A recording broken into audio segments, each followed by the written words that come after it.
할렐루야. 주님의 이름으로 환영합니다. 이 시간 우리 마음을 다하고 뜻을 다하고 힘을 다해서 여호와 하나님께 예배드리겠습니다. 우리 다 같이 기도하겠습니다.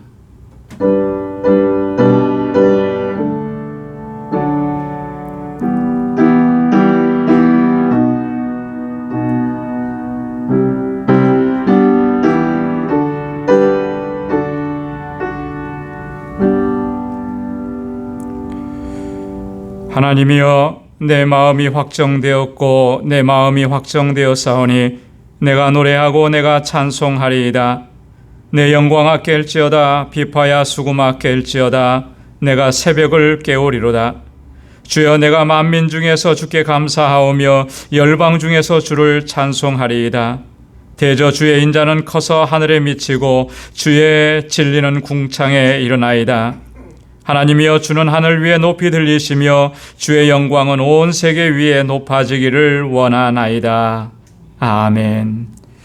자비로우시고 은혜가 풍성하신 여호와 하나님 아버지, 오늘도 저희들을 사랑하시사 주님의 거룩한 보좌 앞으로 불러주시고 주님께서 우리에게 베풀어 주신 그 은혜를 기억하며 감사와 감격 가운데 하나님 예배하게 하심을 감사합니다.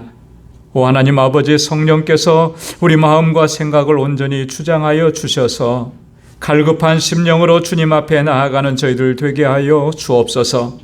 간절함으로 주님을 사모하고 마음을 다하고 힘을 다하여 주님을 찬양하며 하나님의 귀한 말씀으로 새롭게 힘을 얻고 주님을 경배하고 주님을 예배하는 저희들 되게 하여 주옵소서. 우리의 예배를 기뻐 흠양하여 주옵시고 오늘도 이 시간 우리 가운데 임하셔서 주님의 평강을 덧입혀 주옵소서. 예수님의 이름으로 기원하옵나이다. 아멘. 전능하사 천지를 만드신 하나님 아버지를 내가 믿사오며 그 외아들 우리 주 예수 그리스도를 믿사오니 이는 성령으로 잉태하사 동정녀 마리아에게 나시고 본디오 빌라도에게 고난을 받으사 십자가에 못 박혀 죽으시고 장사한 지 사흘 만에 죽은 자 가운데서 다시 살아나시며 하늘에 오르사 전능하신 하나님 우편에 앉아 계시다가 저리로서 산 자와 죽은 자를 심판하러 오시리라. 성령을 믿사오며 거룩한 공회와 성도가 서로 교통하는 것과 죄를 사하여 주시는 것과 몸이 다시 사는 것과 영원히 사는 것을 믿사옵나이다. 아멘. 우리 이 시간에 찬양으로 하나님께 영광 올려드리겠습니다. 찬송 172장입니다. 빈들의 마른 불같이 시들은 나의 영혼.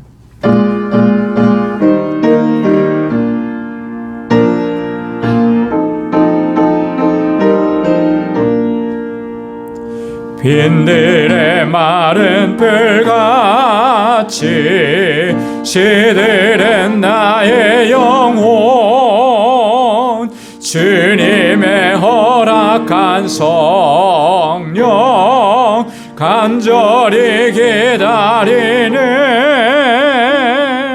가물음에 마른 땅에 단비를 내리시듯 성령의 단비를 부어 새 생명 주옵소서. 반가운 빗소리 들려 산천이 춤을 추네. 봄비로 내리는 성령 내게도 주옵소서.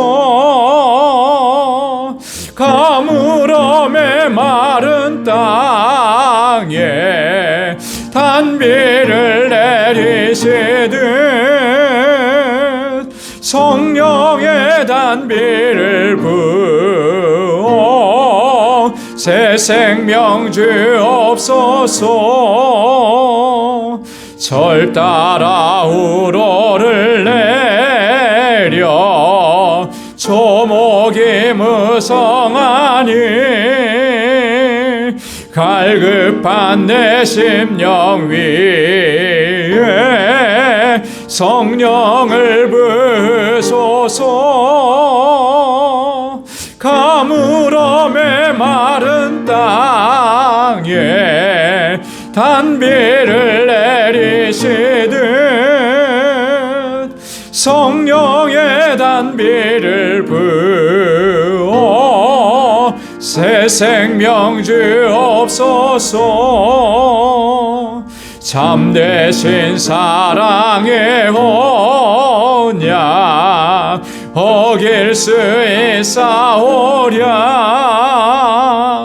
오늘의 흡족한 은혜 주실 줄 믿습니다. 가물어 메마른 땅에 단비를 내리시듯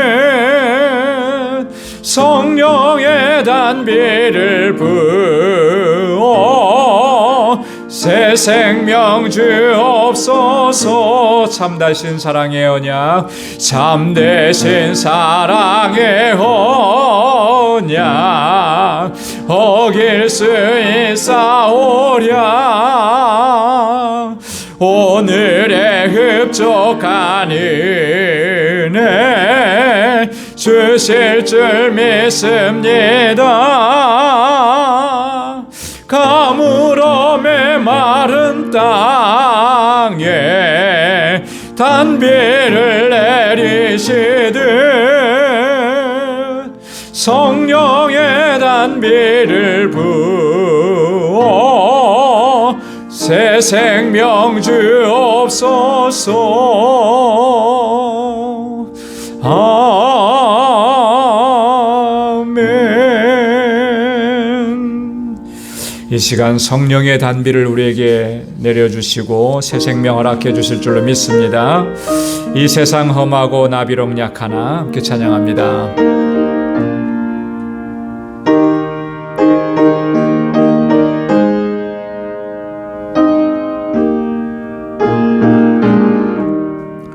이 세상 험하고 나 비록 약하나 늘 기도 힘쓰면 큰 권능 얻겠네.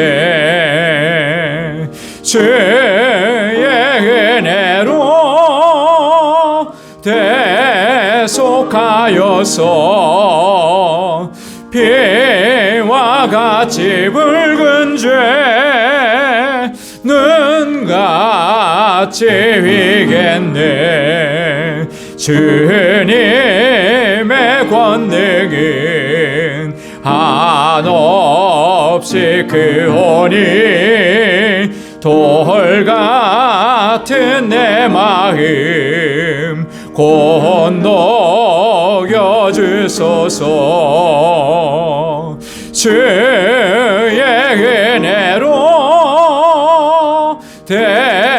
대속하여서 피와 같이 붉은 죄 눈같이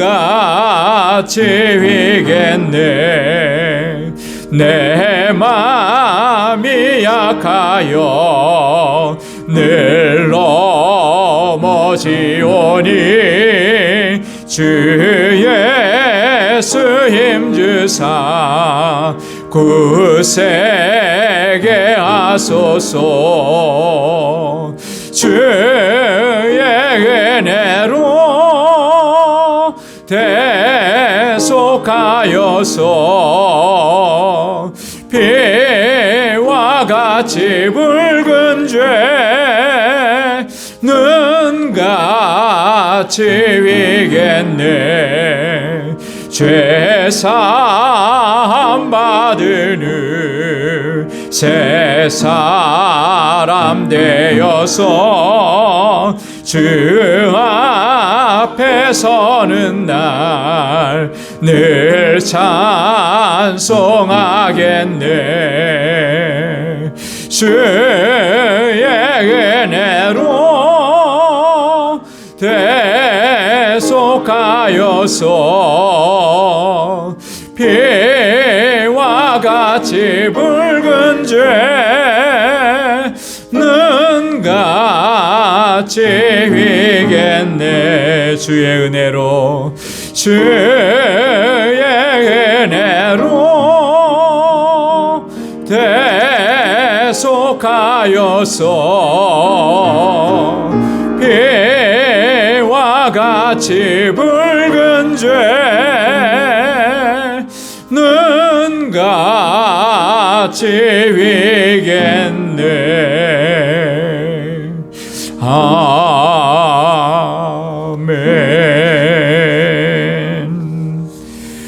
우리의 죄악들은 피와 같이 붉지만 눈과 같이 휘게 주님께서 깨끗하게 씻어주신 줄로 믿습니다.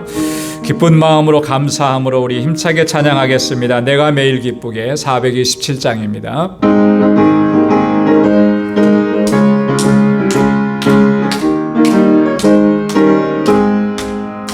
내가 매일 기쁘게 순례의 길 행함은 주의 팔이 나를 안보함이요.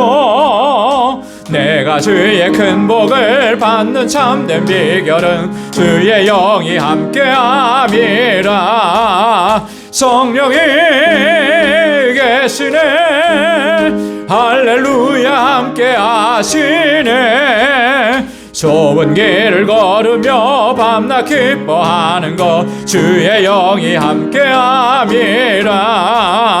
전에 죄에 빠져서 평안함이 없을 때 예수 십자가의 공로 힘입어 그 발 아래 엎드려 참된 평화 얻으면 주의 영이 함께함이라. 성령이 계시네. 할렐루야 함께하시네. 좁은 길을 걸으며 밤낮 기뻐하는 것 주의 영이 함께함이라. 나와 동행하시고 모든 염려하시니 나는 숲의 새와 같이 기쁘다. 내가 기쁜 마음으로 주의 뜻을 행함은 주의 영이 함께함이라. 성령이 계시네.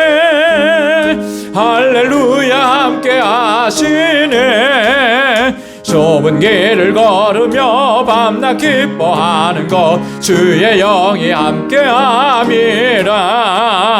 세상 모든 정욕과 나의 모든 욕망은 십자가에 이미 못을 박았네. 어두운 밤이 지나고 무거운 짐 벗으니 주의 영이 함께함이라. 성령이 계시네. 할렐루야 함께하시네. 좁은 길을 걸으며 밤낮 기뻐하는 것 주의 영이 함께함이라. 성령이 계시네. 할렐루야 함께하시네. 좁은 길을 걸으며 밤낮 기뻐하는 것 주의 영이 함께함이라.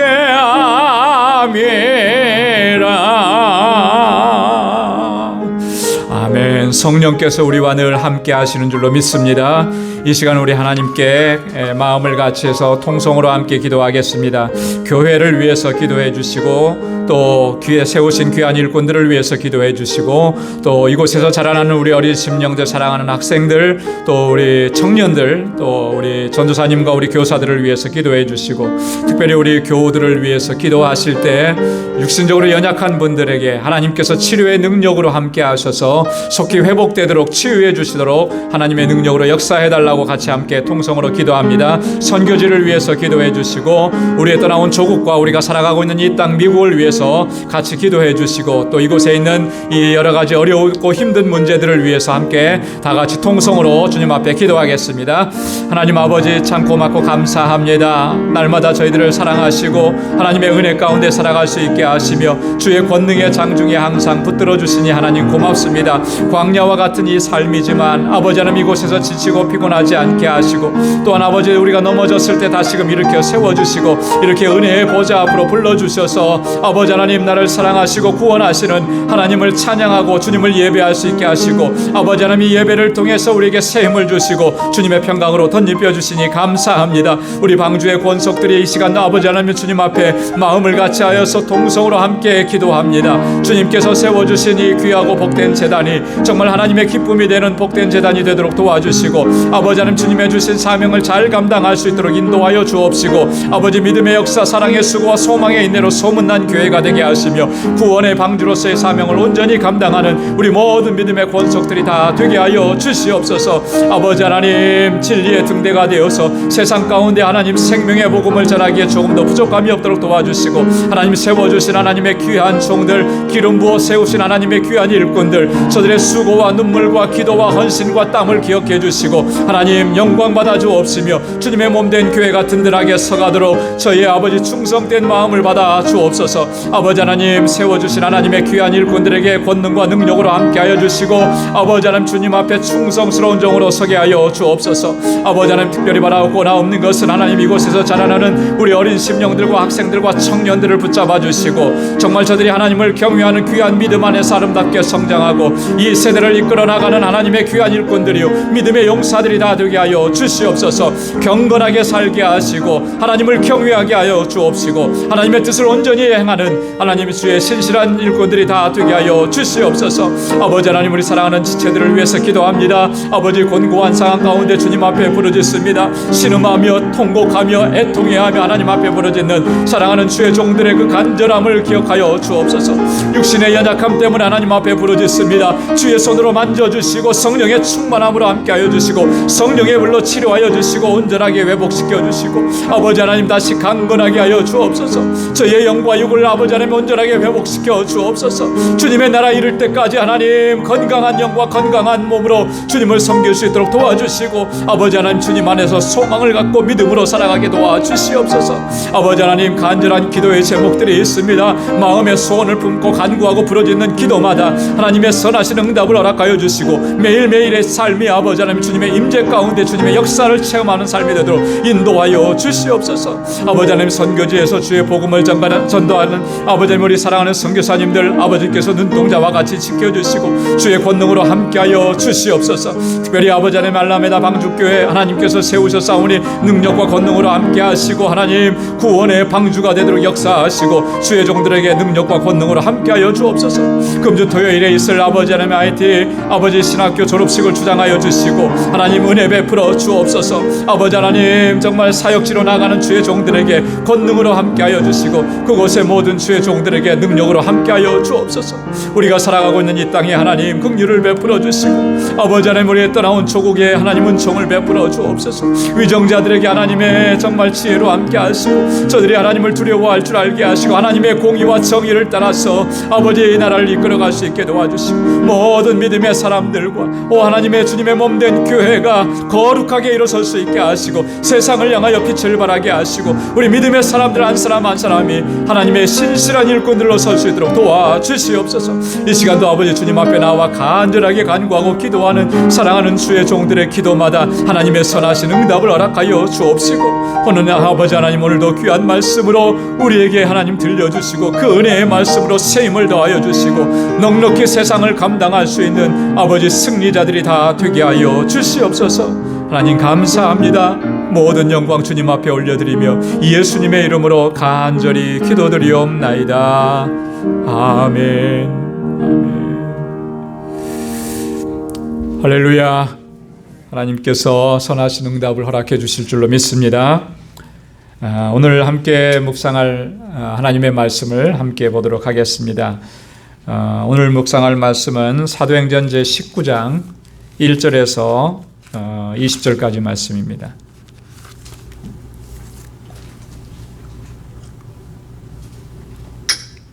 사도행전 제19장 1절에서 20절까지 우리 한 절씩 교독하겠습니다. 아볼로가 고린도에 있을 때에 바울이 윗지방으로 다녀 에베소에 와서 어떤 제자들을 만나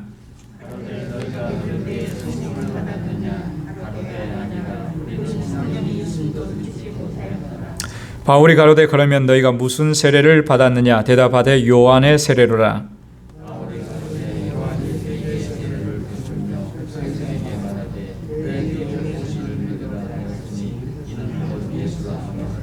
저희가 듣고 주 예수의 이름으로 세례를 받으니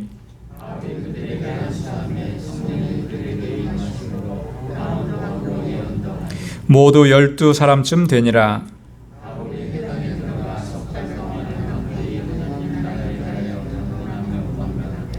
어떤 사람들은 마음이 굳어 순종치 않고 무리 앞에서 이 돌을 비방하거늘 바울이 그들을 떠나 제자들을 따로 세우고 두란노 서원에서 날마다 강론하여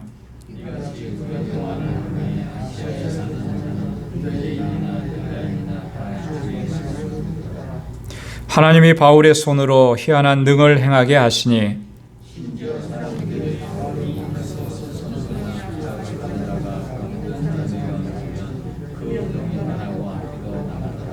이에 돌아다니며 마수라는 어떤 유대인들이 시험적으로 악귀 들린 자들에게 대하여 주 예수의 이름을 불러 말하되 내가 바울의 전파하는 예수를 빙자하여 너희를 명하노라 하더라.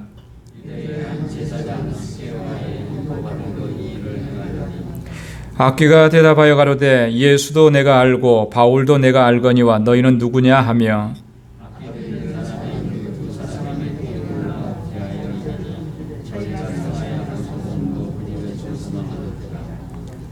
에베소에 거하는 유대인과 헬라인들이 다 이 일을 알고 두려워하며 주 예수의 이름을 높이고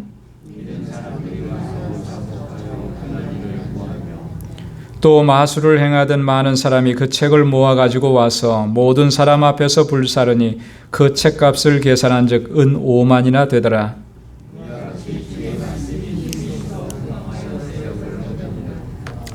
아멘. 오늘부터 함께 나눌 그 말씀은 바울의 3차 전도 여행, 3차 선교 여행에 관한 그런 내용입니다. 그리고 특별히 이 3차 선교 여행에서 첫 번째로 사역한 곳이 바로 에베소라고 하는 것이죠. 그 에베소에서의 사역을 오늘 집중적으로 오늘 본문에서 기록을 하고 있습니다. 전체적인 본문을 보면 1절에서 7절까지는 이 에베소에서 몇몇 믿는 자들이 나오게 됐는데 그들 가운데 성령이 임하신 성령 강림의 사건을 기록하고 있습니다. 그리고 8절에서부터 10절까지는 두란노 서원, 이 두란노 서원에서 바울이 사역했던 내용들을 기록하고 있고요. 그 다음에 이제 11절에서 20절까지는 바울을 통해서 하나님께서 여러 가지 치유와 또 축사의 이적이 나타나게 하신 사건입니다. 그러면서 이 에베소 지역에 회개의 역사가 일어난 것, 그 내용들을 기록을 하고 있습니다. 먼저 1절을 보면은 바울이 다시 에베소에 도착했다 이렇게 기록합니다. 에베소에 바울이 지금 도착한 거는요, 두 번째 도착하는 겁니다. 우리가 지난주 수요일에도 살펴봤듯이 한번 에베소에 들렀었어요. 그렇죠? 기억나시죠? 안 잊어버리셨으리라고 제가 믿습니다. 언제 들렸냐면 2차 선교 여행이 고린도를 종착지로 해가지고 고린도의 사역을 마치고 바울이 다시 이 가이사라로 돌아갑니다. 그래서 예루살렘 교회에 방문하고 그리고 다시 안디옥 교회를 방문하고 그리고 나서 3차 선교 여행을 떠나는 거였거든요. 자, 그래서 고린도에서 돌아갈 때에 그때 잠깐 에베소에 들르게 된 거예요. 그래서 이 사도행전 18장 19절로 21절에 보면 에베소에 들러서 거기서 복음을 증거하는데 오랜 시간 있을 수가 없었어요. 가는 일정이었기 때문에 에베소에 있는 형제들이 바울을 통해서 복음을 받아들이고 더 있기를 요청했지만 바울이 그것을 허락하지 않았다 그랬습니다. 그러고서 이제 뭐라 그랬습니까? 만일 하나님의 뜻이라면 내가 다시 오리라. 아마도 이렇게 말하는 바울의 그 의중에는 꼭 다시 오고 싶다라고 하는 그런 강한 의지도 담겨져 있었던 것 같아요. 그래서 오늘 본문에 보면 에베소에 다시 이제 오게 된 것입니다. 그런데 결론적으로 얘기하면 이 에베소에서 우리가 본문 말씀을 읽었지만 놀라운 그 사역의 열매들이 맺히게 되는 거예요. 그것은 점차 우리가 차츰 뒤로 살펴보도록 하겠습니다. 사도행전 18장 23절에 보면 사도행전 18장 23절이 이제 바울의 3차 선교 여행이 출발하는 지점입니다. 그래서 여러분들이 좀 표시를 해놓으면 좋을 것 같아요.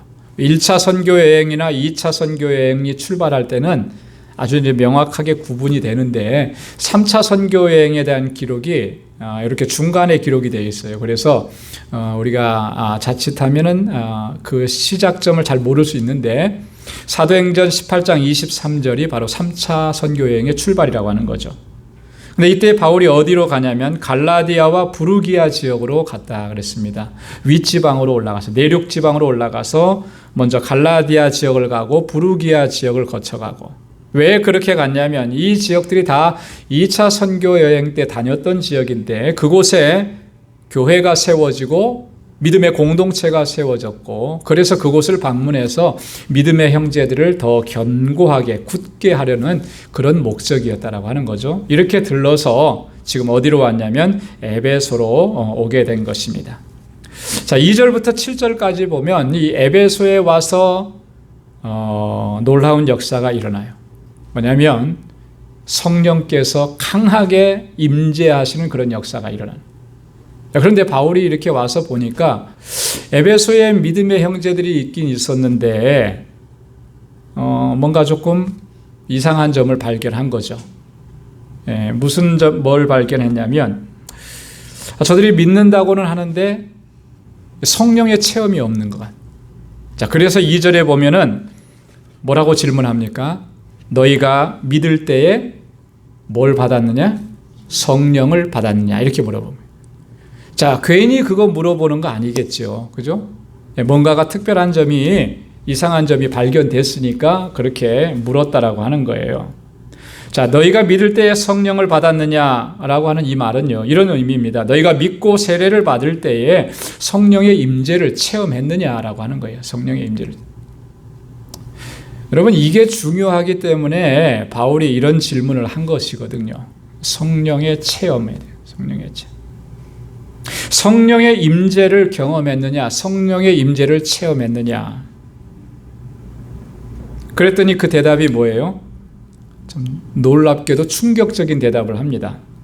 아니라 우리는 성령이 있음도 듣지도 못했다. 듣지도 못했다는 거예요. 이게 참 말이 안 되는 거죠. 예수 믿는다고 했는데 우리는 성령이 있는지도 듣지도 못했다. 뭔가 잘못 전달이 된 거예요. 바울이 그래서 예수 그리스도로 말미암아 성령이 충만해져야 된다라고 하는 것을 이 에베소 성도들에게 또 강조하는 것을 볼 수가 있습니다. 여러분, 한번 우리 스스로에게 한번 질문을 해보면 좋겠습니다. 여러분, 성령의 임재를 체험했습니까? 성령의 임재를 체험했는가? 성령 충만한 삶을 지금도 여러분 살고 있습니까? 여러분들의 지금의 삶이, 또 여러분들의 사역이, 주님을 섬기는 이 모습이 성령의 충만함 가운데에서 그렇게 섬기고 사역을 감당하는 것이라고 여러분 그렇게 확신할 수 있습니까? 여러분, 우리는 매일매일이 정말 성령 충만한 삶을 살아가야 하는 거예요. 그러려고 하면은 날마다 성령의 임재하심을 사모하고 갈망해야 하는 것이죠. 여러분, 성령께서 우리와 함께 하시지 않고 우리가 성령의 임재 가운데서 성령의 충만한 삶을 살아가지 않으면 우리가 하는 이 모든 일들이요, 한때는 뭐 반짝하는 것 같지만 지나가고 나면 금방 시들어지고, 또 주님의 일을 하면서도 낙심하고 주님께서 주신 직분을 감당하면서도 시험에 들고 그러는 거예요. 여러분, 아무 일도 안 하는 사람은 별로 시험에 안 들어요. 그죠? 근데 열심히 하는 사람이 시험에 들어요. 꼭. 열심히 하는 사람이. 뭘 얘기하는 것이냐면 그 열심이라고 하는 것이 성령께서 우리 가운데 임하셔서 역사하셔서 충만함 가운데 하는 열심이어야 되는데 내 의지에 의한 열심이 되니까, 그죠? 그러니까 조금 지나가다가 잘못하면 시험에 들고 넘어지고 하는. 그러면요, 나 혼자만 시험에 들면 그거 괜찮은데 이게요, 공동체 안에 큰 어려움을 줄 때가 종종 일어난다라고 하는 것이죠. 그렇기 때문에 주님을 섬기고 특별히 앞서서 리더로서 직분과 사명을 감당하는 우리 모두는 날마다 성령의 충만함을 구해야 하는 거예요. 성령의 임재하심을 사모해야 하는 것입니다. 그래서 그 충만함 가운데 사역을 감당할 때에 여러분 지치지 아니하고 피곤하지 아니하고 시험에 들지 아니하고 흔들리지 아니하고 끝까지 주님께서 주신 직분과 사명을 감당할 수 있게 되는 줄로 믿습니다. 자, 바울이 에베소의 믿음의 형제들이 성령이 있는 줄도 몰랐다, 그렇게 이야기를 하니까, 그러면 너희가 무슨 세례를 받았느냐? 우린 요한의 세례만 받았다. 요한의 세례는 어떤 세례였다 그랬죠? 물 세례요, 회개의 세례라 그랬어요. 그죠? 회개. 예. 근데 정말로 중요한 것은, 물 세례, 회개의 세례도 중요하지만 본질적으로 중요한 것은 성령 세례라고 하는 거죠. 예수 그리스도로 말미암아 인치심을 허락해 주시는 성령의 세례를.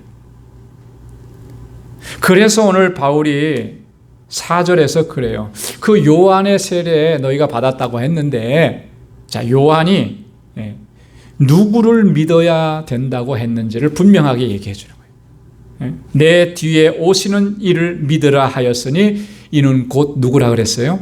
예수라 그랬어요. 예수. 예수님을 통해서 주시는 은혜, 능력, 성령의 충만함, 이것이 우리 가운데 있어야 된다라고 하는 거예요. 자, 이렇게 설명을 해주고 5절과 6절에 보니까 바울이 예수의 이름으로 그들에게 세례를 베풀었습니다. 그리고 그들에게 안수했습니다. 자, 그러자 놀라운 역사가 일어나잖아요. 성령이 임하시고 거기에서 그렇게 세례받고 안수받은 이들이 다 방언으로 말하고 예언을 말하기를 시작을 했다라고 하는 거예요. 이 모습은요, 마치 그 사도행전 2장에 초대 예루살렘 교회, 그죠? 초대 예루살렘 교회 성도들이 120명의 성도들이 마가의 다락방에 모여서 주님이 약속하신 그것을 기다리면서 간절하게 기도했을 때 그 오순절 날에 성령이 임하신 사건과 동일한 그러한 역사가 그들 가운데 일어났다라고 하는 것입니다. 또한 예수님께서는요, 마태복음 28장 19절에 보면 하나님의 말씀을 선포하고 그리고 나서 아버지와 아들과 성령의 이름으로 뭘 주라고 했습니까? 세례를 주라고 했어요. 예. 그래서 지금 바울도 저희에게 세례를 베풀었던 것이고요. 예수의 이름으로 세례를 베풀었을 때 이와 같이 성령의 역사가 일어났다라고 하는 것입니다. 여러분, 사도행전을 보면 성령께서 이렇게 임재하시는 역사들을 우리는 종종 찾아볼 수가 있습니다. 사도행전 8장에 보면, 여러분, 사도행전 8장에는 누가 나오죠? 주인공이 누구였을까요? 초대교회 7 집사 중에 한 사람이었던 빌립이에요. 그죠? 예루살렘에 그 핍박이 일어나서 각자 다 흩어졌을 때 빌립은 사마리아 지역으로 가서 복음을 증거합니다. 놀라운 역사가 일어나는 거예요. 그러자 예루살렘 교회에서 베드로와 요한을 그곳에 파송을 하죠. 베드로와 요한이 그곳에 가서 이 사마리아의 믿는 자들에게 안수했을 때 그때 성령의 역사가 나타나는 거예요. 그래서 베드로의 안수를 받은 많은 사람들이 다 성령의 충만함을 입게 되었다. 그러니까 이 사마리아 지역의 교회가 부흥하는 것이죠. 성장하는 것이죠. 또 사도행전 10장에 보면, 여러분, 사도행전 10장에는 누가 나타나죠? 고넬료예요. 그죠? 예. 백부장 고넬료와 그의 가족이 예수 믿고 구원받는 놀라운 역사가 일어나죠. 자, 여기에서도 보면 베드로가 고넬료의 가정에 가요. 그곳에 있는 고넬료와 그의 가족들에게 하나님의 말씀을 선포합니다. 근데 참 특이한 것은요, 이때는 베드로가 안수하지 않았어요. 하나님의 말씀이 선포되었을 때, 그리고 그 하나님의 말씀에 집중하고 있었을 때 그 가운데 성령이 역사가 강하게 일어났다라고 하는 것입니다. 여러분, 성령께서는 이렇게 우리 가운데 역사하시는 분입니다. 그리고 그 성령께서 우리 가운데 충만하게 임하실 때 우리가 능력을 가지고 주님의 사명을 감당할 수 있게 되는 줄로 믿습니다. 그래서 우리가 예배를 드릴 때도 정말 전심으로 예배 드려야 돼요. 기도할 때도 마음을 다해서 기도하여, 말씀을 묵상할 때도 정말 전심으로 말씀을 묵상하고, 말씀을 들을 때도 마찬가지고요. 그리할 때 우리 가운데 성령께서 임하시고 우리 가운데서 충만하게 역사하시는 것을 우리가 모두가 체험하게 될 줄로 믿습니다. 자, 그 다음에 이제 두 번째 단락에 보면 이 두란노 서원에서 사역하는 내용이 8절부터 10절까지 기록이 되어 있습니다. 자, 바울은 항상 어느 지역에 가서 복음을 증거하면 어디에서 전했다 그랬습니까? 회당에서 전했다 그랬죠. 그 에베소에 와서도 마찬가지예요. 회당에서 복음을 전했어요. 하나님 나라에 대해서 강론을 했습니다. 3개월 동안 그렇게 했다 그랬어요. 3개월. 짧지 않은 그런 기간입니다. 아마도 이 에베소에 있는 회당에서 하나님 나라를 강론했을 때 이때가 아마 가장 길게 회당에서 말씀을 가르쳤던 그런 기간이었던 것 같아요. 다른 지역에서는 회당에서 이렇게 오래 하지 못했습니다. 왜냐하면 계속해서 유대인들이 회방하고 또 핍박하고 그래서 중단했고, 근데 에베소서에는 3개월 동안 그렇게 했는데, 그런데 여기서도 마찬가지로 오래 더 이상을 사역을 할 수가 없게 되었던 거죠. 자, 이때 바울이 전한 말씀은 뭐였습니까? 하나님 나라에 관한 이야기들이다. 하나님 나라에 관한 일들이다. 여러분, 하나님 나라라고 하는 주제는 이 예수님께서 이 땅에 오셔서 선포하신 이 복음의 핵심이에요. 그렇죠? 하나님 나라라고 하는 주제, 천국이라고 하는 주제. 예수님께서 처음에 첫 번째로 선포하신 말씀, 여러분 그 말씀 기억하시죠? 뭐라고 선포하셨나요? 처음에 예수님께서 공생의 사역을 시작하시면서 첫 번째 외치신 말씀, 수많은 말씀들을 하셨는데 첫 번째, 회개하라, 천국이 가까웠느니라. 회개하라, 천국이 가까웠느니라. 첫 번째 선포하신 말씀이 천국이에요. 천국. 그리고 마태복음을 보면 마태는요, 하나님 나라를 많이 강조합니다. 그래서 여러분 마태복음을 읽을 때마다 천국, 하나님 나라라고 하는, 특히 천국이라고 많이, 그것을 여러분들이 포인트로 잡고 마태복음을 묵상하면 예수님께서 이 천국에 대해서 어떻게 말씀을 하셨나라고 하는 것을, 얼마나 중요하게 말씀하셨는지를 우리가 어렵지 않게 발견할 수가 있어요. 마태복음 13장 같은 경우는 천국 비유장이라고 이렇게 얘기하죠. 그리고 마태복음 25장에도 보면 세 가지 비유가 나오는데 다 천국에 관한 그런 비유의 말씀들입니다. 이 두란노 서원에서 바울은 사역을 하게 됩니다. 9절에서 10절. 회당에서 쫓겨나죠. 유대인들의 방해 때문에 회당에서 더 이상 말씀을 전할 수가 없게 됩니다. 9절 말씀에 보면 마음이 굳어지고 순종치 아니하고 비방하는 이들로 인해서 회당에서 나와서 두란노 서원이라는 곳에 가서 사역을 하게 되는 거예요. 마음이 굳어졌다라고 하는 것은 완고하고 강팍한 그런 심령의 상태를 얘기하는 거죠. 순종치 않았다라고 하는 것은 믿지 않는다라고 하는 거예요. 따르지 않는다라고 하는 얘기입니다. 비방했다라고 하는 것은요, 거짓과 중상모략을 했다라고 하는 거예요.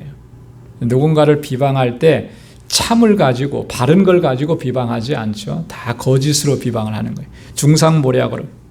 자, 이렇게 되니까 바울이 더 이상 회당에서 사역을 할 수가 없게 되는 거예요. 유대인들의 마음의 상태가 바로 이러했다라고 하는 거예요. 여러분, 우리가 우리의 마음, 우리의 심령이 완고해지지 않도록, 우리의 심령이 강팍한 심령이 되지 않도록 우리 항상 주의해야 합니다. 그래서 주님 앞에 나와서 늘 엎드려야 되는 거예요. 그래야만 은혜를 체험할 수가 있고 은혜 안에서 살아갈 수가 있게 되는 거죠. 여러분, 두란노 서원이라는 말은 많이 들어보셨죠? 예, 출판사 이름도 두란노 서원이라는 출판사가 있고요. 여기에서 이제 따온 건데, 원래 이 서원이라고 하는 말은 헬라어로는 여가를 즐길 수 있는 장소, 이런 의미였는데, 오늘 이 본문에서는 어떤 강연장 이런 뜻을 가지고 있습니다. 강연하는 장소. 그래서 바울이 이 두란노 서원에 와서 여기서 하나님 나라에 대해서 다시 한번 선포하고 말씀을 전하고, 근데 무려 이 두란노 서원에서 몇 년 동안을 그렇게 사역을 하냐면요, 2년 동안을 사역합니다. 그래서 이 두란노 서원이 에베소 교회가 된 거나 마찬가지죠. 2년 동안 사역을 했다라고 하는 것은 뭘 얘기해 주는 것이겠습니까? 에베소에서의 이 사역이 굉장히 성공적이었다라고 하는 것을 알 수가 있죠. 그죠? 바울이 어디 가서 이렇게 2년 동안 한 곳에서 이렇게 복음을 증거하면서 사역을 했던 곳이 없습니다. 이 에베소에서 가장 길게 사역을, 두란노 서원에서는 2년 동안 사역을 했지만 에베소 지역에서는 통틀어서 사역을 한 것이 한 3년 가까이 되는 거예요. 이렇게 오랜 시간 동안 바울은 심혈을 기울여서 에베소에서 사역을 하는데, 학자들은 그렇게 봅니다. 이 단지 그냥 에베소고 한 지역에서만 사역을 한 것이 아니고, 에베소는 어떤 지역이라 그랬습니까? 이 아시아의 수도와 같은 지역이라 그랬어요. 중심지라 그랬습니다. 그러니까 에베소에 거점을 두고 소아시아 지역, 그 아시아 지역에 있는 주변에 있는 곳까지 복음을 증거하는 그런 사역을 감당했다라고 하는 거예요. 그래서 그 주변에 있는 골로세라고 하는 지역이라든지 히에라볼리라고 하는 그런 지역이라든지, 또 요한계시록 2장과 3장에 나오는 소아시아 7개의 교회가 있는 지역, 그런 지역에까지 복음이 전파되도록 그런 사역을 감당을 했다라고 하는 거예요. 여러분이 그 소아시아 7개 지역에 그 있는 교회 이름들 혹시 다 기억나세요? 요한계시록 2장과 3장에 있는 7개 교회. 제일 먼저 나오는 교회가 에베소 교회죠. 그 다음에 두 번째 나오는 교회가 서머나, 버가모, 두아디라, 사데, 빌라델비아, 그리고 마지막에 라오디게아, 이 7개 교회가 이제 나오죠. 이 7개 교회들이 다 아시아 지역에 있었던, 그래서 소아시아 7교회라고 하는. 자, 이 지역에까지 복음이 전파되는 것은 바울이 이렇게 에베소에서 사역을 할 때 복음이 그렇게 전거되었다, 이렇게 보고 있는 것입니다. 자, 이처럼 에베소에서는 놀라운 역사들이 많이 일어났고요. 또 11절부터 이제 20절까지에 보면 하나님께서 바울에게 놀라운 능력을 덧입혀 주시고, 그래서 치유의 역사가 일어나고, 치유는 뭐예요? 병고침의 역사죠. 축사의 이적이 일어납니다. 축사는 뭡니까? 귀신을 쫓겨나는 거예요. 그죠? 귀신을 쫓겨내는 그런 역사가 일어나고, 이런 놀라운 역사들이 일어나는 것을 보고 이 에베소에 있는 많은 사람들이 회개하는 역사가 일어나는 거예요. 특별히 뒤에도 나오지만요, 에베소에는 어떤 사람들이 많이 있었느냐 하면 그 마술하는 사람들, 점치는 사람들, 그거 해가지고 돈 버는 사람들, 이런 사람들이 많이 있어요. 각자 자기들의 신을 의지해가지고 그런 일들을 해요.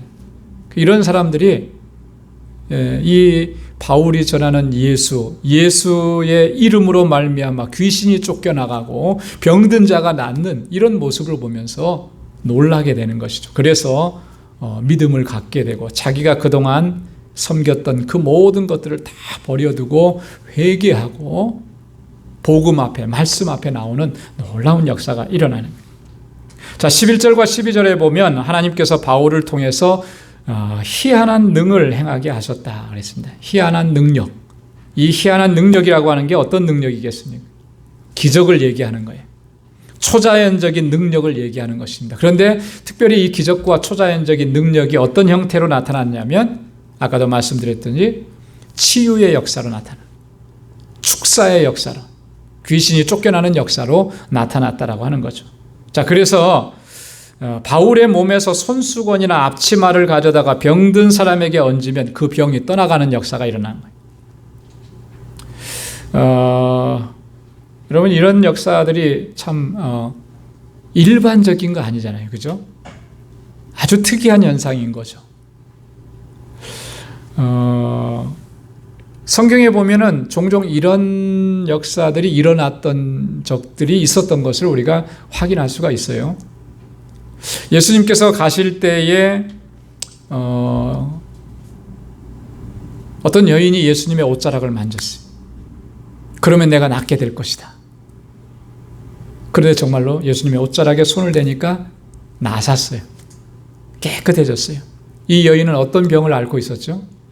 혈루병이라는 12년 동안이나 그 혈루병으로 고생하고 이 여인이 예수님의 옷자락에 손을 대자 나았다.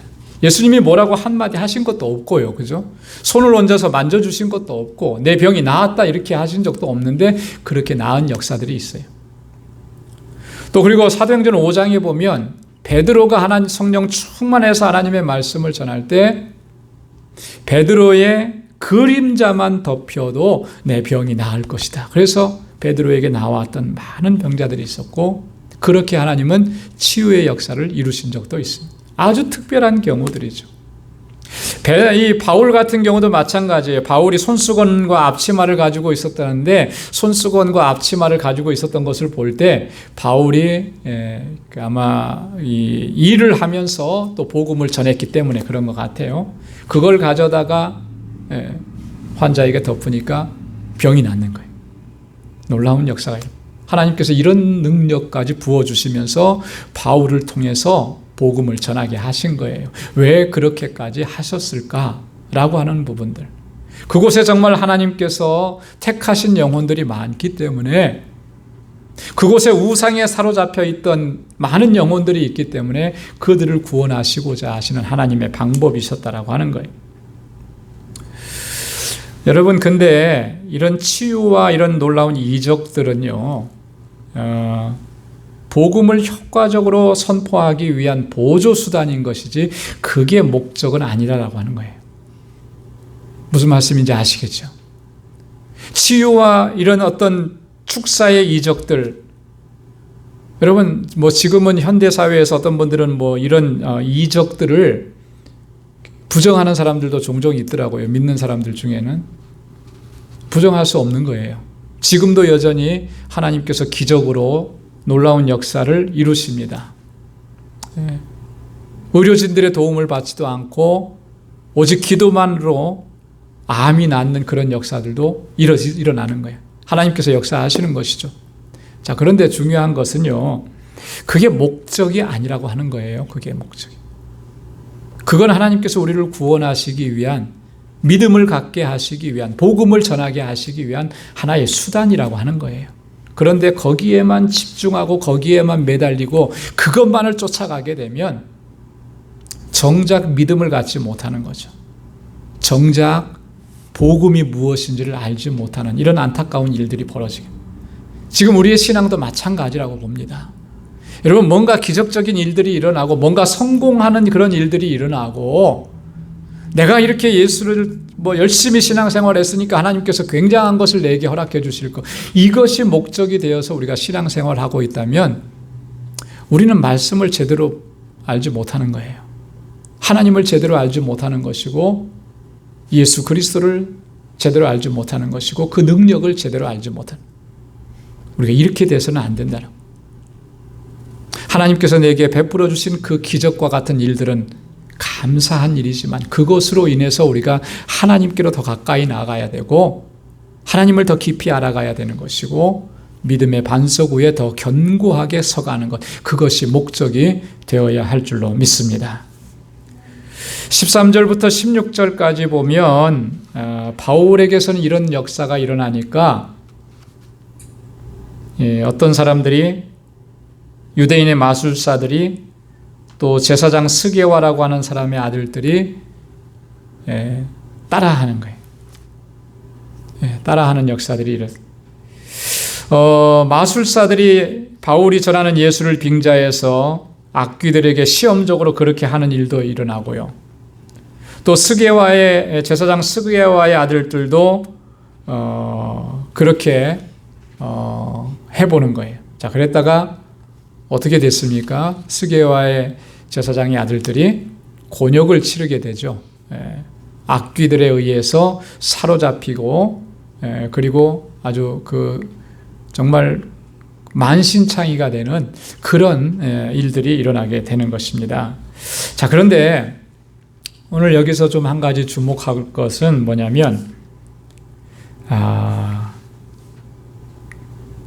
유대인의 마술사들이라 그랬어요. 돌아다니면서 마술을 행하면서, 자, 마술을 행하면서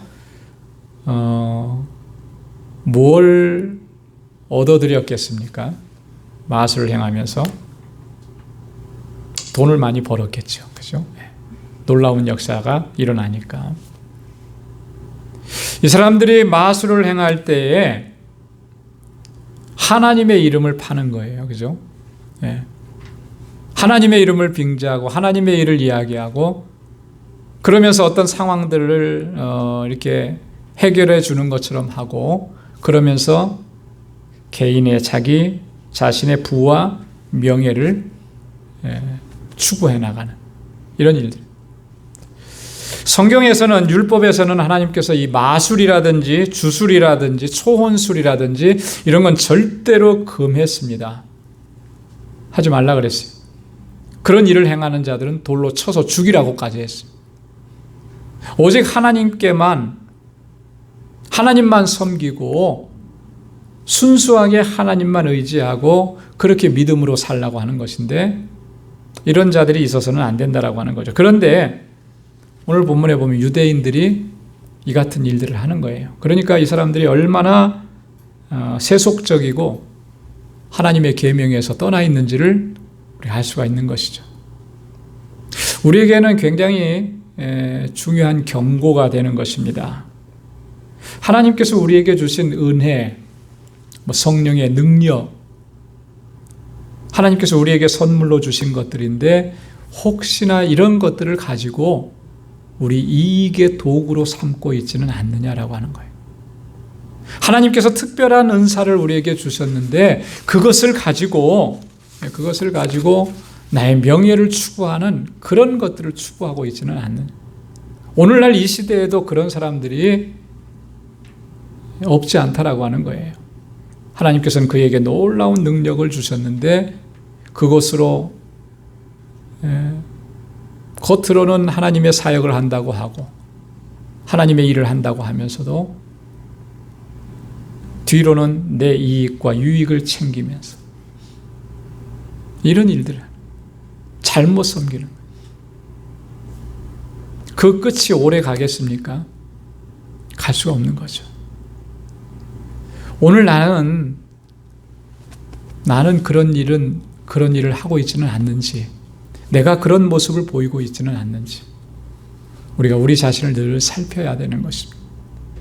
나의 이익과 나의 명예와 나의 부가 아니고 오직 하나님의 영광, 하나님께서 내게 주신 은혜로 주신 것으로 하나님께만 영광을 돌리는 이 믿음의 자세를 우리가 견고하게 붙잡아야 될 줄로 믿습니다. 17절부터 20절까지의 결론적인 말씀을 보면, 자, 이같이 놀라운 역사들이 일어나니까 이 에베소에 있는 사람들이 두려워하기 시작한 겁니다. 그러면서 예수의 이름 앞으로, 주님의 이름 앞으로 나오기 시작하는 거예요. 예수의 이름으로 귀신들도 압도당했다라고 하는, 귀신들이 쫓겨났다라고 하는 이런 사실을 알게 되니까 두렵지 않을 수가 없는 거죠. 자신들이 그동안 섬겨왔던 이 모든 일들을 다 버리게 되는 거예요. 18절에 보니까 믿는 사람들이 많이 와서 자복했다라고 하는 건 뭐죠? 내 죄를 다 고했다라고 하는 얘기잖아요. 그러면서 자기가 행한 일들을 다 고했다. 내가 이렇게 잘못했다. 회개의 역사가 일어난 거예요. 여러분, 참된 회개가 없으면 여러분 진정한 부흥과 회복의 역사도 없는 것입니다. 에베소에 있는 이 에베소 교회가 이렇게 놀랍도록 복음 안에서 성장할 수 있었던 것은 바로 이런 참된 회개의 역사가 있었기 때문이라는 거죠. 우리 개인의 신앙도 마찬가지예요. 하나님 앞에서 늘 회개하는 마음으로 통회하고 차복하는 심령으로 주님의 용서를 구하고 날마다 주님 앞에 어제 회개했기 때문에 오늘은 내가 회개 안 해도 된다. 처음에 내가 예수 믿을 때 정말로 뜨겁게 회개했기 때문에 그 다음에는 괜찮다. 여러분, 이것은요 정말 대단히 잘못된 거예요. 잘못된 겁니다. 여러분, 우리가 예수 믿었다고 해서 죄 안 짓고 살아가는 사람이 누가 있겠어요? 그죠? 시험 안 당하는 사람이 누가 있고, 다 우리의 연약함 때문에 우리가 예수 믿으면서도 하나님 섬기면서도 주의 일을 하면서도 우리가 이렇게 하나님 영광 가리울 때가 너무나 많아요. 그렇기 때문에 우리는 날마다 주님 앞에 겸비한 모습으로 자복하는 마음으로 주 앞에 엎드려야 되고 하나님의 용서를 구해야 하는 거예요. 그랬을 때 우리의 영이 새롭게 되는 하나님의 은혜로 다시금 충만하게 되고 거룩한 하나님의 백성으로 살아갈 수 있는 그 은혜를 덧입게 되는 줄로 믿습니다. 오늘 에베소에서는 그런 역사들이 일어났던 거예요. 19절 보십시오. 마술을 행하는 사람들이 어떻게 했다 그랬어요? 그 책을 가지고 와서 다 불살라고 그래요. 여러분, 공식적으로 자기들이 가지고 있었던 이런 모든 것들을 부정한다라고 하는 그런 의미잖아요. 죄악된 삶을 청산한다라고 하는 그런 의미죠. 그리스도인이 되었음을 선포하는 그런 의미라고 하는 거예요. 여러분, 이 참된 회개는 이렇게 열매가 있어야 됩니다. 어떤 열매입니까? 과거의 죄악된 삶을 완전하게 청산하는 거예요. 예수 믿으면서도 여전히 우리가 과거의 죄악된 삶을 청산하지 못하고 있다면 이건 뭔가 심각한 문제가 있는 거예요. 예전에 이름도 제가 잊어버렸습니다만 아주 유명한 강도가 있었잖아요. 이름 잘 기억이 지금 잊어버렸어요. 갑자기 생각하려니까. 그랬더니 이 사람이 나중에는 옥살이를 오래 하고 나서 그리고 나서 나이가 많아서 나왔어요. 그러면서 자기는 감옥에서 예수 믿었다고 영접했다고 그러면서 다니면서 간증도 하고. 그럼 기억나실 거예요. 그죠? 제 이름이 안 떠오르는데. 그런데 이 사람이 나이가 70이 넘어서 80 다 돼가는데도 또다시 절도 행각을 하다 또 붙잡힌 거예요. 못 버린 거죠. 못 버린 거예요. 그가 예수 믿었다라고 하는 그 말은 그냥 형식적인 것이었을 거예요. 그가 성령으로 거듭나지 않은, 진정한 회개에 이르지 못한 거예요. 회개의 열매가 없었던 거예요. 과거의 그 죄악된 삶을 청산하지 못한 거예요. 날마다 성령을 의지하고 하나님의 도우심을 구하고 그렇게 겸비하게 서야 되는데 그러지 못한 거죠. 결국엔 또 사로잡혀서 과거의 모습으로 돌아가는, 이게 얼마나 안타까운 모습. 여러분, 우리가 참된 회개의 열매를 가지고 날마다 거룩함으로 주님 앞에 나아가는 저와 여러분들이 될 수 있기를 소망합니다. 결론적으로 질문을 하나씩 드리겠습니다. 예수의 이름을 빙자해서 내 자신의 욕망과 이익을 추구하고 있지는 않은지 우리 스스로에게 질문을 던져봅니다. 또한 진정한 회개와 회개의 열매를 맺고 있느냐라고 하는 거예요. 요한은 그렇게 얘기했습니다. 마태복음 3장 8절에 보면 회개에 합당한 열매를 맺으라. 내게는 정말 참된 회개 또 그 열매가 있느냐라고 하는 거예요. 기도하겠습니다. 하나님 아버지, 감사합니다.